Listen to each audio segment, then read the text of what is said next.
Assalamualaikum warahmatullahi wabarakatuh. Alhamdulillah, wassalatu wassalamu ala sayyidina Muhammad Rasulillah wa ala alihi wa sahbihi wa mawala, wa la hawla wa la quwwata illa billah. Allahumma la sahla illa ma ja'altahu sahla wa anta taj'alus sahla aw al-hazna idza syi'ta sahla bi rahmatika ya arhamar rahimin. Yang saya hormati dan muliakan Ketua Yayasan Imarah Bapak Brigjen Purnawirawan Budi Suprasna. Pas ini orang Sunda ya. Kalau ada yang di Suprasna biasanya ada Sundanya, bukan Sutrisna ya. Bukan. Yang saya hormati Ketua DKM Nur Salam, ini pasti orang Sunda juga ya. Bapak Dr. Andes Haji Dedi Kusmayadi. Kalau Sunda itu Dedi pasti ada D-nya lagi lah. Dedi Supriyadi, Dedi Kusmayadi, Dedi Kuryadi. Biasanya begitu. Nanti bisa jelasin kenapa kok gitu ya. Yang saya hormati Ketua Paguyuban. Ini Paguyuban apa ini? Paguyuban atau Ketua Paguyuban? Kalau buyu itu artinya Paguyuban. Awal, Ketua tertawa ini. Paguyuban dan sekaligus Ketua Panitia Maulid Nabi Muhammad Sallallahu Alaihi Wasallam Bapak Haji Muharram, Bapak Ketua RW, Ketua RT atau yang mewakili, para hadirin hadirat jamaah yang dimuliakan oleh Allah dan dicintai oleh Rasulullah Sallallahu Alaihi Wasallam. Kalau saya lihat wajah-wajah yang hadir ini wajah-wajah penghuni surga semua. Mau masuk surga dong? Tapi kalau berangkat sekarang mau? Berangkat sekarang maaf, tapi mau masuk surga. Kenapa saya mengatakan wajah-wajah penghuni surga? Karena seorang ulama pernah mengatakan, dan ini diperkuat oleh hadis Rasul.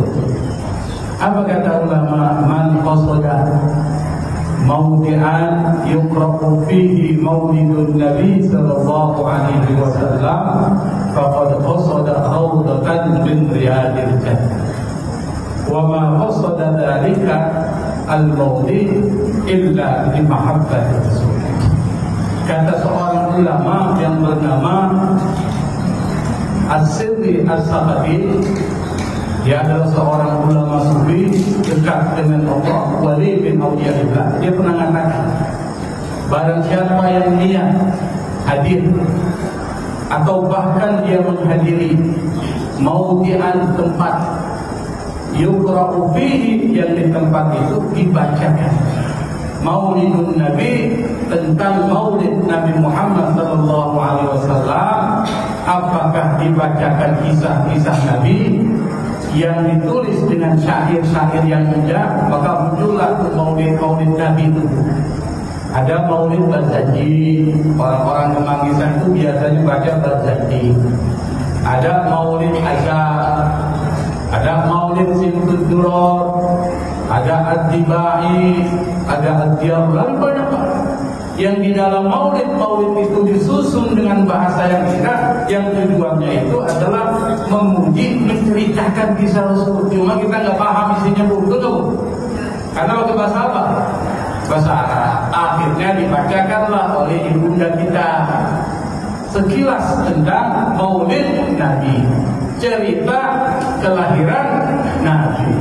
Meskipun sedikit, tetapi di situ diceritakan apa yang terjadi. Kata penulis atau kata ulama ini yang dikutip dalam kitab Al-I'anatul Talibin, disebutkan bahwa qasada rawdatan min riyadil jannah, maka orang itu menuju satu taman dari taman surga. Kenapa? Wa ma qasada dzalikal mawdi' illa li mahabbati Rasul.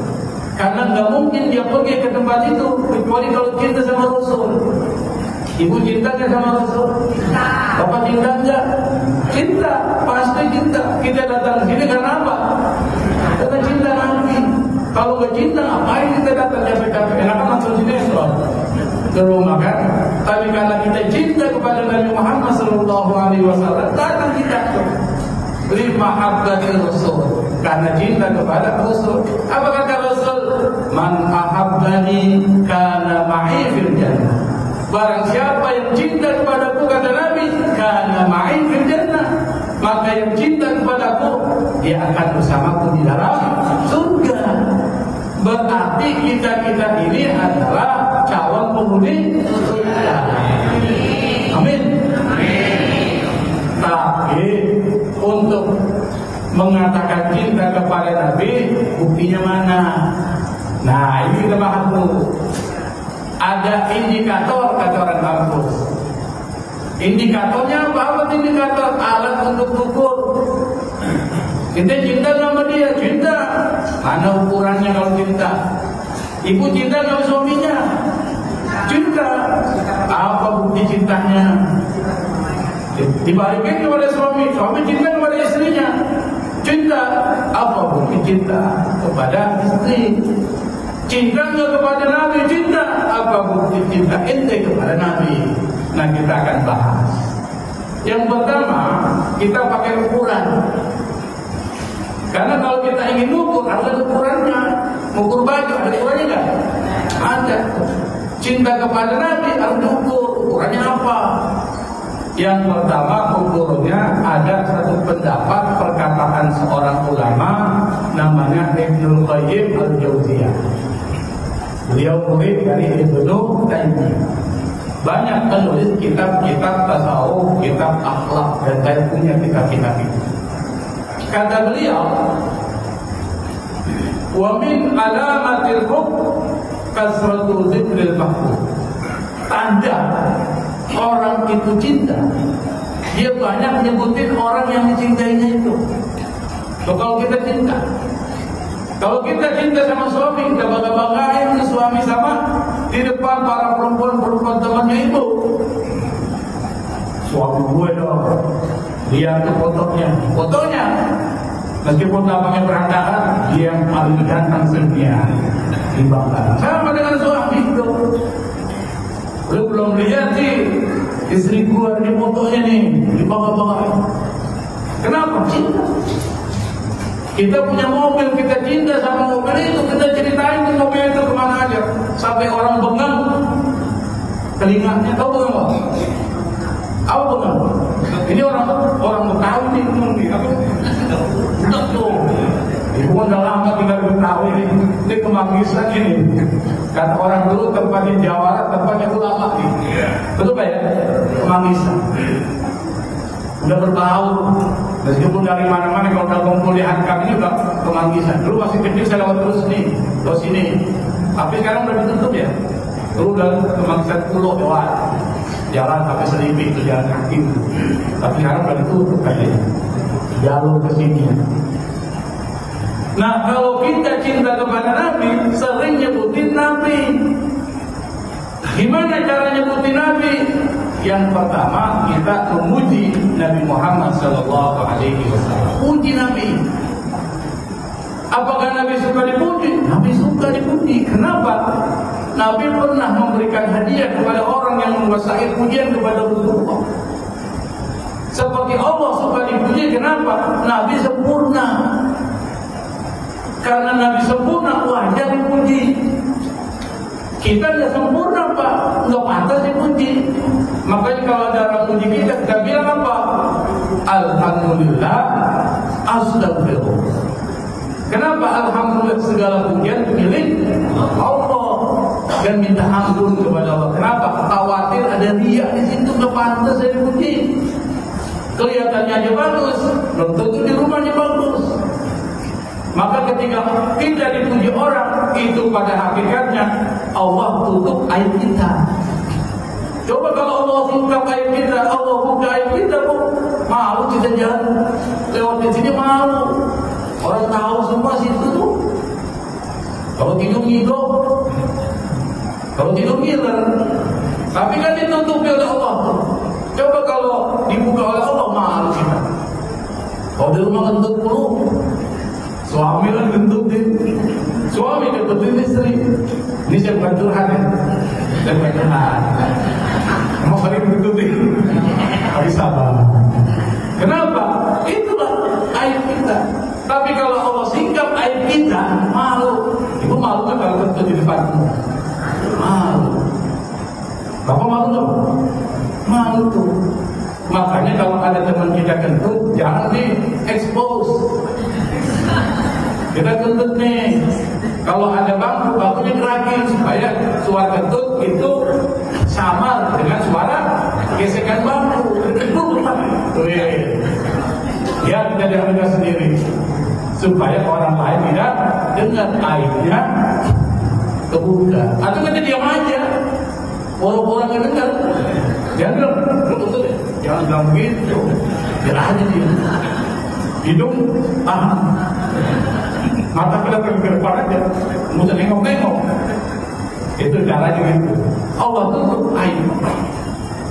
Maka Nabi karena sempurna, al-insanul kamil, manusia yang sempurna, apa ada pada Nabi bu. Maka Nabi jadi uswatun hasanah, contoh. Mau contoh apa sama Nabi? Ada semua. Menjadi guru yang baik, Nabi guru. Nabi ngajar, dan semua alumni dari madrasah Nabi hebat-hebat orangnya. Akhlaknya luar biasa, imannya luar biasa. Coba guru-guru sekarang, alumninya gimana? Tapi Nabi Muhammad SAW punya alumni luar biasa hebat. Imannya kuat, akhlaknya bagus. Siapa contohnya? Contohnya Abu Bakar As-Siddiq, itu alumni dari madrasah Nabi. Nabi yang didik, imannya luar biasa. Sampai ketika Nabi hijrah berdua dengan Abu Bakar masuk ke dalam Gua Tur ya. Abu Bakar ngecek nih, karena gua ini bisa ada makhluk buas. Kalau jengking, ular dan sebagainya dicek tuh. Lihat ada lubang-lubang nih. Jangan-jangan lubang-lubang ini adalah tempat binatang-binatang buas, ular, kalajengking, lain sebagainya, kelabang. Abu Bakar tutupin satu-satu tuh Pak, dengan kain supaya Nabi nggak terantuk. Tapi ternyata di antara semua masih ada satu lubang yang nggak bisa ditutup karena sudah habis alat penutupnya. Tapi ditutup dengan kanan Abu Bakar As-Siddiq, jangan sampai Rasulullah itu terantuk. Sampai ketika ditutup, benar dia terantuk, kalau jengking bengkak tangannya, tahan sakit, tahan nangis. Nggak mau Abu Bakar menangis, berteriak. Kenapa? Dia nggak mau bangunkan Rasulullah SAW. Cinta. Akhirnya karena rasa sakit menetes air matanya ke Rasulullah bangun. Dia tanya, ya Abu Bakar, utusan pilihanmu, balik maqasidana, sampaikan maksud dan tujuan kami. Waghfir lana, ampuni kami, maaf Allah dosa-dosa yang telah lalu. Ya wasi'al karami, wahai yang maha luas kedermawanannya. Kenapa? Dasarnya riwayat hadis itu. Allah cinta kepada Rasulullah SAW. Yang kedua, Nabi ini as-sababul a'zam di kulli mawjud. Sebab terbesar dari adanya semua yang ada di alam semesta ini Rasulullah. Ini kata Allah dalam hadis qudsi. Apa kata Allah dalam hadis qudsi? Laulaka ma khalaqtul aflaq. Kalau bukan engkau ya Muhammad, ma khalaqtul aflaq, aku tidak akan ciptakan alam semesta ini. Apa? Langit, bumi, planet-planet, bintang-bintang, bulan dan matahari, dan semua yang ada di langit dan di bumi ini, seperti kita ini, nggak akan ada kalau Rasul ciptain. Maka karena keberadaan Rasul kita ada. Berarti kita berhutang sama Rasulullah. Kalau kita berhutang sama Rasulullah, kok disuruh cinta Rasul gak mau sih? Bayangkan, suruh cinta, apa tanda cinta yang tadi? Kata dia, diri mau Nabi, buktikan kecintaanmu yang paling mudah itu dengan hadir. Tapi ketika membuktikan dengan yang pertama tadi sering menyebut nama Rasul, salah satu dengan banyak berselawat kepada Rasulullah Sallallahu Alaihi Wasallam. Itu ukuran pertama. Insya Allah ya sampai jam 9 itu sudah selesai Pak. Usah khawatir. Bapak kan coba dengar doang, saya yang ngomong. NKB yang mana sih? Yang negara yang ngomong. Ya belum tapi capek. Emang enak jadi pendengar ya. Jadi pendengar nama paling enak. Kenapa? Yang main bola, dia komennya itu. Kau kalau dia main bola, dia tenang tuh. Mati kan? Yang kedua, ukuran cinta kepada Rasul adalah kata Imam Syafi'i rahimahullah, dia mengatakan, "Lau kana hubbuka shadiqan la ata'tahu innal muhibba liman yuhibbu." Kalau cintamu benar, pasti kau akan patuh sama dia. Kenapa? Innal muhibba liman yuhibbu. Karena orang yang mencintai pasti mematuhi yang dicintainya. Ukurannya. Cinta kepada Nabi lo cinta. Jalankan dah ajaran Nabi. Diam. Diam. Salah satu ajaran Nabi adalah kita mengamalkan hadis Rasulullah. Nah ini penting. Ini baru intinya. Tadi mau mukadimah deh. Intinya di sana. Kalau ketawa yang nanti bapaknya mau ikut, mau mukadimah apa sih? Yang namanya mukadimah, terserah penceramahnya kan? Hanya mungkin. Nah sekarang intinya nih. Apa intinya? Nabi pernah mengatakan, "A'malu ummati ma baina sittin wa sab'in. Wa aqalluhum ma yajuzan." Umur umat itu berkisar antara 60 sampai 70 tahun. Wa aqalluhum ma yajuzan. Kalau ada lebih sedikit. Nabi meninggal 63. Abu Bakar 63. Umar 63. Ali 63. Utsman bin Affan di atas 80. Sebagian besar meninggal di usia berapa? 60-an. Bapak umurnya berapa? Yang itu. Wah, 73 dibilang gitu. Ma'baina sittin mau sampai antara 60 sampai 70 tuh. Dan ini luar biasa, udah sampai 73 Pak. 10 tahun kan bonus. Alhamdulillah, luar biasa. Artinya apa? Kita yang diberikan umur ini, maka di akhir-akhir umur kita perlu agar dekatkan diri kepada Allah. Nah yang menarik Pak, dari kata amal, kita bahas sedikit. Ini agak sedikit akademis. Kata amal dalam hadis tadi itu jamak dari umur. Umur itu dalam bahasa Indonesia umur, usia. Tapi dalam bahasa Arab ketika kita menggunakan kata ain mimro, yang nanti muncul kata ya'muru, muncul kata ta'mir dan ain mimro, itu artinya mengandung 3 makna dalam ilmu bahasa Arab tentang kosakata mufradat Al-Qur'an. Apa makna yang pertama adalah fihi manfaat, sesuatu yang mengandung manfaat. Jadi kata umur itu maknanya muatannya adalah sesuatu yang mengandung manfaat. Maksudnya apa? Anda punya umur ini gunakan melakukan sesuatu yang bermanfaat. Apalagi di sisa umur kita, ada yang 10 tahun, ada yang 20 tahun. Tapi kalau saya lihat dari wajah-wajah ini para pensiunan semua, berarti 60 tahun ke atas, dikit lagi. Coba ya, dikit lagi. Makanya di sisa umur itu kata umur dalam bahasa Arab manfaatkan untuk hal-hal yang bermanfaat. Apa? Salah satunya yang bisa memberikan manfaat buat akal kita, hati kita dan tubuh kita adalah qiraatul Qur'an. Banyak membaca Quran. Makanya di sisa umur ini Pak banyak baca Quran. Kalau ada waktu senggang duduk baca Quran. Di masjid iktikaf baca Quran. Dapat pahala iktikaf, berada di masjid, cinta masjid. Yang kedua, baca Al-Quran, pahala. Manfaat buat otak jadi cerdas. Manfaat buat tubuh, hati jadi lebih tenang. Kalau orang tenang, berarti tekanan darahnya normal. Kalau tekanan darahnya normal, sehat. Kalau dia sehat, panjang umur. Yang kedua, manfaat buat kesehatan tadi nih. Ada riset Pak, penelitian. Penelitian ini dilakukan oleh seorang ilmuwan dokter dari Jepang namanya Dr. Emoto. Bukan Ajinomoto, bukan. Emoto. Apa awalnya saya lupa? Yang hasil penelitian itu sudah dibukukan dalam satu buku bahasa Inggris, diterjemahkan ke dalam bahasa lain seperti bahasa Indonesia. Namanya buku itu The True Power of Water. Kehebatan, kekuatan sejati dari air. Itu judulnya. Diterjemahkan ke dalam bahasa Indonesia. Gimana itu kata Dr. Masaru Emoto? Itu namanya Masaru Emoto. Sebelum dia masuk Islam, dia itu tertarik apakah air itu merespon ucapan.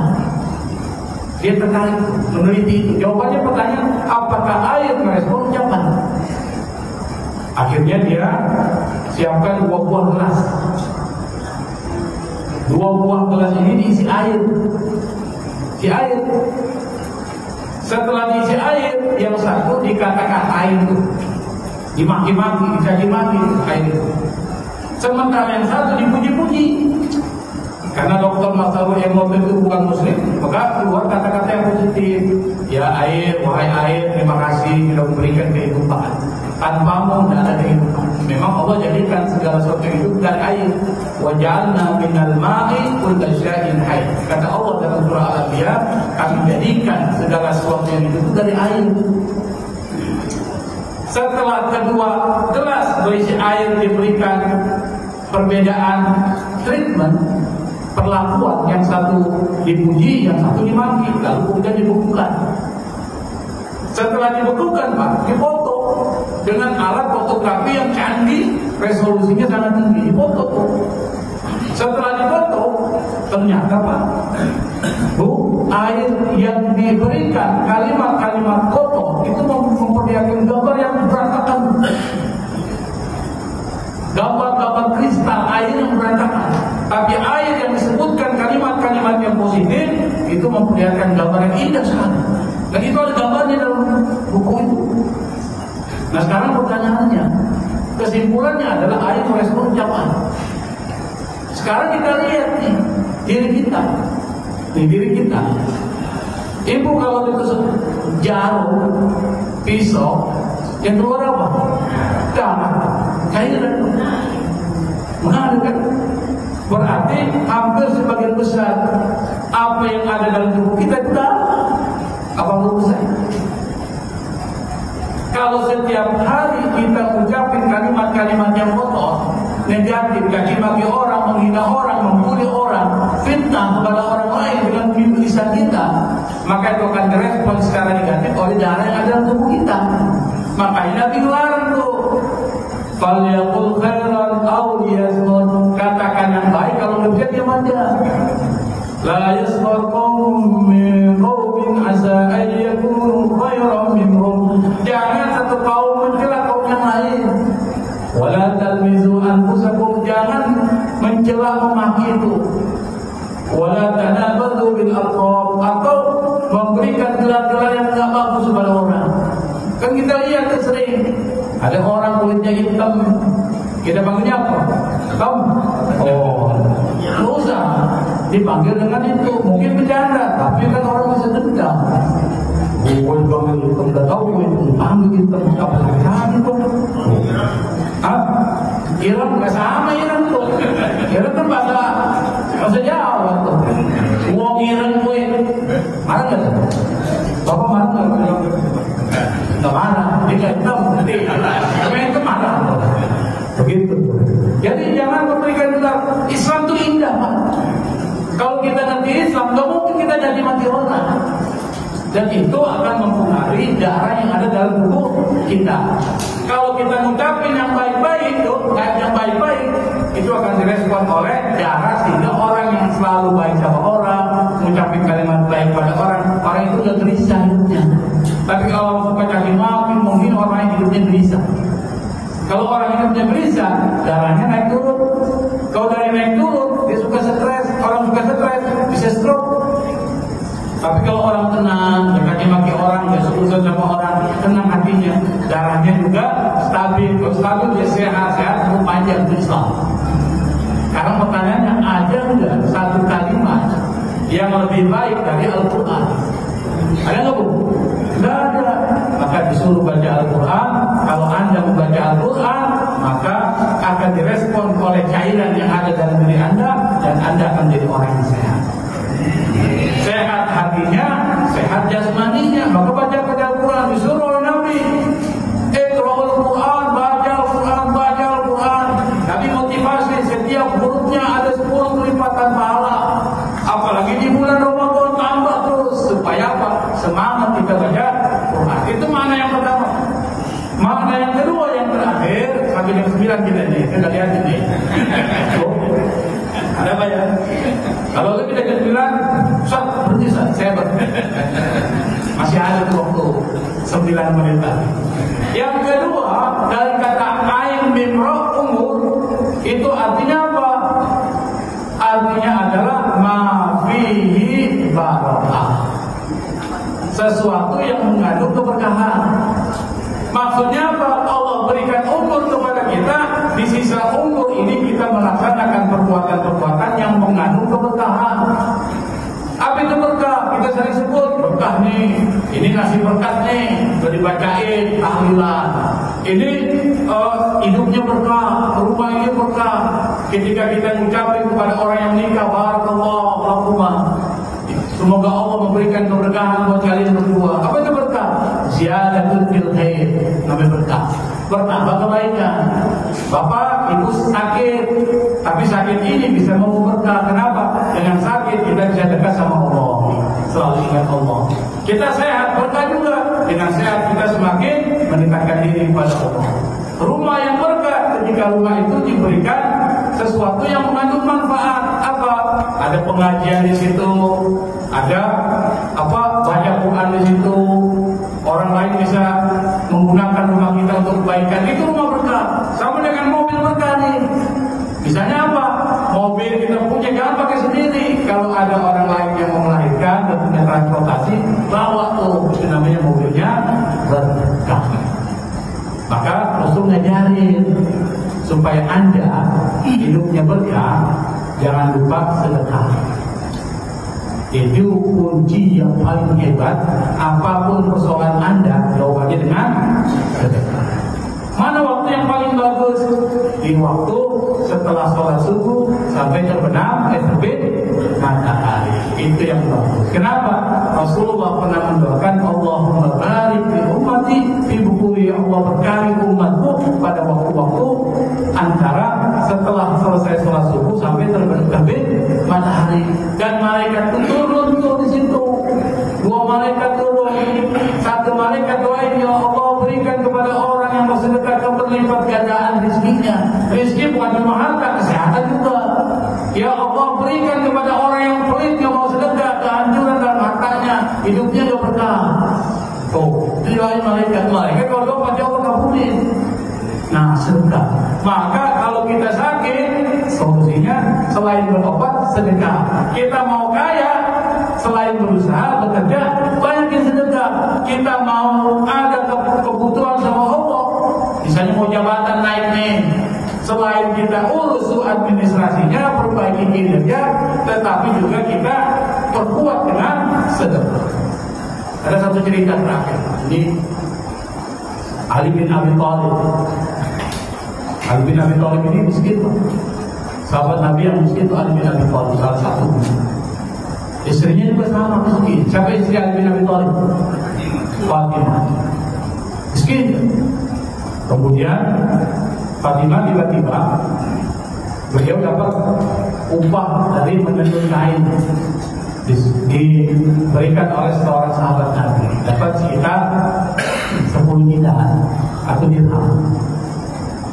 Lalu kemudian Ali bin Abi Thalib pulang ke rumahnya setelah mengucapkan salam kepada istrinya Fatimah radhiyallahu anha. Lalu dia tanya, yang Fatimah, apakah ada sesuatu yang bisa saya makan hari ini? Apa kata Fatimah? Tidak ada. Ada di uang sekitar 10 dinar. Tapi uang ini saya akan gunakan untuk membeli makanan buat putra-putra kita Hasan dan Husain sedang kelaparan. uang, kasih saya, nanti saya berikan makanan di pasar. Pergi dia. Belum sampai di pasar, ada orang Pak, setengah telanjang, miskin, pakaiannya nggak pakai pakaian. Dia bilang, ya Abul Hasan, wahai bapaknya si Hasan, barang siapa yang mengeluarkan hartanya, Allah akan lipat gandakan harta itu.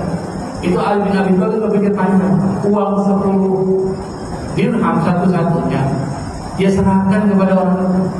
Dia pikir panjang. Kenapa? Orang itu lebih membutuhkan dari saya. Pulang dia. Setelah pulang Fatimah melihat, loh, suamiku ini gak bawa bungkusan. Menangis dia. Pasti ada yang salah nih. Sampai di rumah Fatimah menangis. Ali bin Abi Thalib tanya, "Lima tabki ya Fatimah? Kenapa kau menangis?" Apa kata Ali? Ya Fatimah, apakah kau tidak rindu uang 10 dirham yang kau berikan saya serahkan kepada orang fakir miskin? Ya Bu, kalau ibu punya uang 50.000, kau bilang, kalau kurang beli makanan sudah kata kasih. Lalu uang 50.000 dikasih orang, marah ibu? Marah nggak Bu? Pasti marah. Sama dengan bapak kasih ibu 50.000 buat makan nih, ibunya dikasih orang 50.000, marah nggak Pak? Marah tuh. Fatimah nggak marah. Apa dia bilang? Kalau itu yang kau lakukan suami aku itu hebat. Padahal dalam keadaan apa? Akhirnya kata Ali, ya Fatimah, ini saya mau ketemu Rasul. Akhirnya Ali pergi mau ketemu Rasul di Masjid Nabawi, ada rumah Rasul di masjid.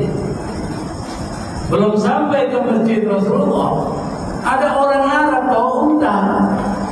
Kata orang Arab ini, ya Abul Hasan, belilah untaku ini. Berapa kau jual? Kata Ali, 100 dirham atau 100 dinar, antara itu. Kata Ali, saya mau punya uang.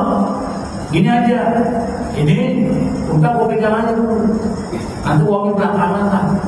Kata Ali, oke lah kalau gitu. Baru Ali pegang tuh unta, belum lama ada orang Arab lagi tanya, Ali, untanya mau jual? Oh iya, berapa kau mau jual? 200 dinar. Tadi ditawarin 100, dia bilang apa? 200, gak apa-apa orang jualan. Akhirnya kata orang itu tanpa pikir panjang, dia beli itu 200 dirham atau 200 dinar. Ali senang, pergi ke pasar sih, dia beli makanan.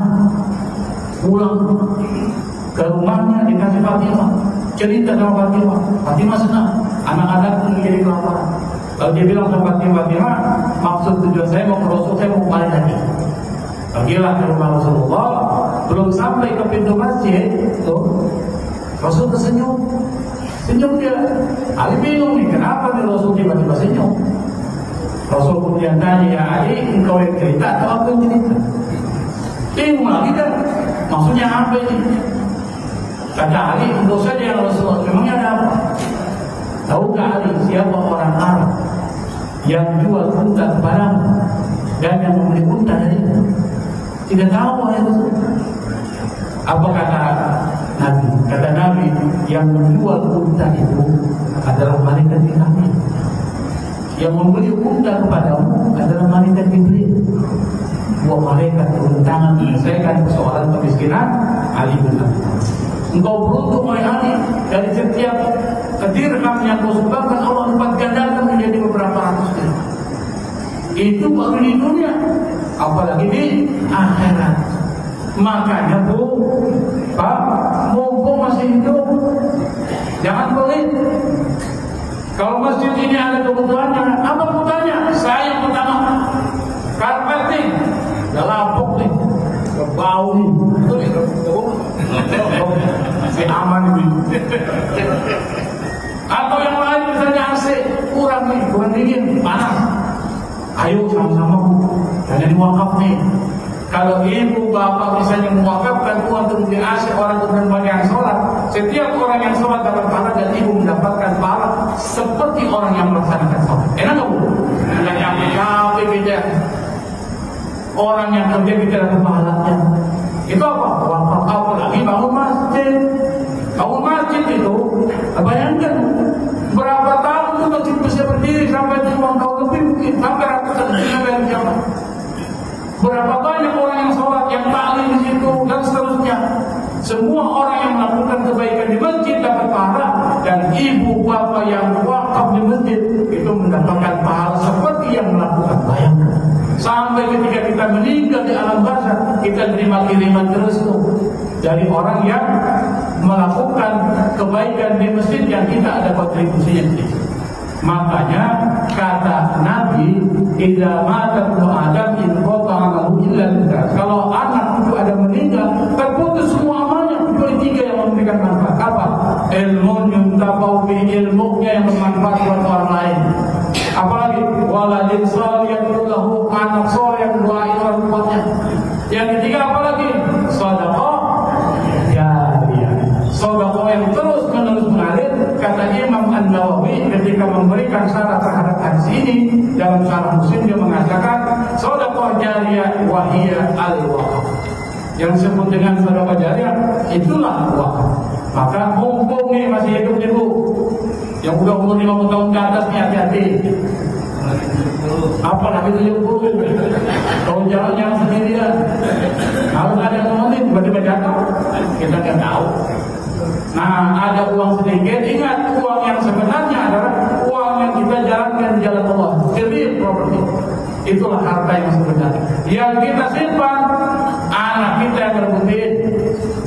Yang kita makan, habis jadi kotoran warnanya kuning ke Islam taman. Pernah lihat tuh warnanya? Pernah nggak lihat? Coba lihat sedikit tuh, habis makan lihat warnanya apa sih? Kalau hitam ke kuning-kuningan atau kuning ke hitam-hitam, berarti udah jadi kotoran, udah hilang.